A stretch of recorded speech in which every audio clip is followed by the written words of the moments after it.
ನಮಸ್ಕಾರ. ನಾನು ನಾಗರಾಜ್ ಶ್ರೀಧರ್ ಶೆಟ್ ಅಂತ ಕುಮಟಾದಿಂದ ಮಾತಾಡ್ತಿರೋದು.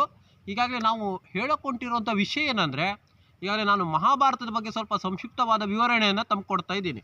ಯಾಕೆಂದರೆ ಈಗಾಗಲೇ ನಾವು ಏನು ಕುಂತಿಗೆ 5 ಜನ ಮಕ್ಕಳಿದ್ರು, ಈಗ ಗಾಂಧಾರಿಗೆ 101 ಜನ ಮಕ್ಕಳಿದ್ರು. ಆದರೆ ಗಾಂಧಾರಿ ಮಕ್ಕಳು ಯಾವುದೇ ರೀತಿಯಾದಂಥ ಒಂದು ಗುರುವಿಗೆ ಒಂದು ಗೌರವ ಕೊಡುವುದನ್ನು ಅವ್ರು ಕಲ್ತಿರಲಿಲ್ಲ. ಯಾಕಂದರೆ ಗುರುವಿಗೆ ಅವ್ರದ್ದೇ ಆದ ಸ್ಥಾನಮಾನ ಇರ್ತದೆ, ಆದರೆ ಅವರು ಗೌರವನೇ ಕೊಡ್ತಾ ಇರಲಿಲ್ಲ. ಮತ್ತು ದೊಡ್ಡ ಜನ ಮನೆಯ ಮಕ್ಕಳು ಅಂದ್ಕೊಂಡು ಇದು ಅವರು ಶಿಕ್ಷಣ ಏನು ಅವರು ಬಡು ಹಾಕ್ತಾ ಇರಲಿಲ್ಲ ಅವರಿಗೆ. ಯಾಕಂದರೆ ಯಾರು ನಮ್ಮ ಭೀಷ್ಮ ಆಗಿರ್ಬೋದು, ದ್ರೋಣಾಚಾರ್ಯರಾಗಿರ್ಬೋದು, ಅಂದ್ಕೊಂಡು ಅವ್ರಿಗೆ ಶಿಕ್ಷಣ ಕೊಟ್ಟವರೇ ಇವರೇ. ಯಾರು ಪಾಂಡವ್ರಿಗೆ ಶಿಕ್ಷಣ ಕೊಟ್ಟವ್ರು ಅವರೇ, ಕೌರವ್ರಿಗೆ ಶಿಕ್ಷಣ ಕೊಟ್ಟಿದ್ದವರೇ. ಆದರೆ ಪಾಂಡವರಿಗೆ ಅವರು ಒಂದು ರೀತಿ ಬುದ್ಧಿವಾದ ಹೇಳೋದಾಗಿರ್ಬೋದು, ಹೊಡೆಯೋದಾಗಿರ್ಬೋದು ಎಲ್ಲ ಮಾಡಿ ಒಂಥರ ಒಳ್ಳೆ ರೀತಿಯಾದಂಥ ಇದು ಮಾಡ್ತಿದ್ರು, ಅವ್ರು ಶಿಕ್ಷಣವನ್ನು ಕೊಡ್ತಿದ್ರು. ಇವ್ರಿಗೆ ದೊಡ್ಡ ಜನ ಮಕ್ಕಳು, ರಾಜರ ಮಕ್ಕಳು ಅಂದ್ಕೊಂಡು ಅವರಿಗೆ ಶಿಕ್ಷಣ ಕೊಡೋದ್ರಲ್ಲಿ ಸ್ವಲ್ಪ ಅವರು ಗುರುವಿಗೆ ಗೌರವ ಕೊಡೋದ್ರಲ್ಲಾಗಿರ್ಬೋದು, ಇದರಲ್ಲಿ ಅವ್ರು ಸ್ವಲ್ಪ ವಿಫಲರಾದರು.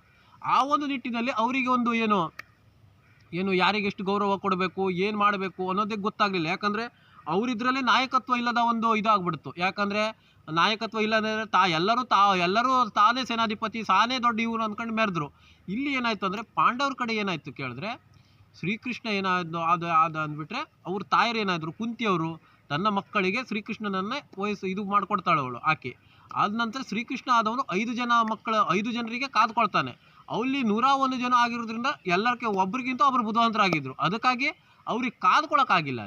ಇಲ್ಲೇನಾಯ್ತು ಅಂದರೆ ಶ್ರೀಕೃಷ್ಣನಿಗೆ 5 ಜನ ಜನರಾಗಿರೋದ್ರಿಂದ ಅವನಿಗೆ ಕಾದ್ಕೊಳ್ಳೋಕೆ ಅನುಕೂಲ ಆಯಿತು. ಮತ್ತೇನು ನಾವು ಇದರಲ್ಲಿ ಕಲಿಯುವಂಥದ್ದು ಏನಿದೆ ಅಂದರೆ, ಮಹಾಭಾರತದಲ್ಲಿ ನಾವು ಹೇಳ್ದಂಗೆ ಒಂದು ಕೇಳುವಂಥ ಒಂದು 10-20 ಜನ ಇದ್ದರೆ ನೀವು ಯಾವುದೇ ರೀತಿಯಾದಂಥ ಒಂದು ಸಾಧನೆ ಆಗಿರ್ಬೋದು, ಒಳ್ಳೆ ರೀತಿಯಾದಂಥ ಇದನ್ನು ಹೋರಾಟ ಆಗಿರ್ಬೋದು, ಯಾವುದೋ ಒಂದು ಸಾಧನೆ ಮಾಡ್ಬೋದು. ಮತ್ತು ಮಾತು ಕೇಳದಿದ್ದವ್ರು 100 ಜನ ಅಲ್ಲ, 1000 ಜನ ಇದ್ದರೂ ಕೂಡ ಅದು ಯಾವುದೂ ಲೆಕ್ಕಕ್ಕೆ ಬರುವುದಿಲ್ಲ ಮುಂದಿನ ದಿನದಲ್ಲಿ. ಆ ಒಂದು ನಿಟ್ಟಿನಲ್ಲಿ ಅಲ್ಲಿ 101 ಜನ ಇದ್ದರು, ಪ್ಲಸ್ ದೊಡ್ಡ ಸೇನಾಧಿಪತಿಗಳು, ಗುರುಗಳು ಎಲ್ಲರೂ ಇದ್ದರು. ಮತ್ತು 7 ಅಕ್ಷಿಣಿ ಸೈನ್ಯ ಇತ್ತು, ಎಲ್ಲದೂ ಇತ್ತು. ಆದರೆ ಇಲ್ಲಿ ಕಡಿಮೆ ಇದ್ದರೂ ಕೂಡ ಇಲ್ಲಿ ನಾಯಕತ್ವ ಇತ್ತು. ಅಲ್ಲಿ ನಾಯಕತ್ವನೇ ಇರಲಿಲ್ಲ ಕೌರವ ಪಕ್ಷದಲ್ಲಿ.